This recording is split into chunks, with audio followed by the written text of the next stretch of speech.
Alright, step in the scene here. Yeah, so what happened yesterday is that I was putting the belt tensioner in, and my neighbor came over. I got distracted from talking to him, and I over torqued this bolt that goes in the tensioner, and I stripped out the threads. It was a crack, and I was very mad, you know, but thankfully I have control over my anger, and I did something about it. Went and worked out instead, because you know this stuff can be very frustrating. And just looking at this, so I'm verifying this is 10.3, right, on the shank.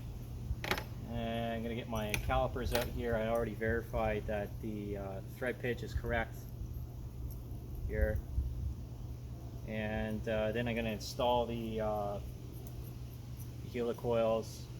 This helicoil, after tapping it, because I have the tap inside. I have the tap handle anyway.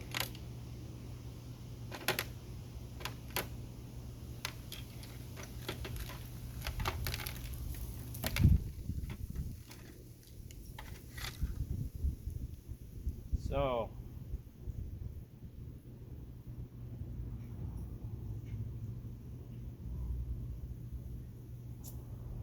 yeah, I really don't like doing this. You know, this feels like failure.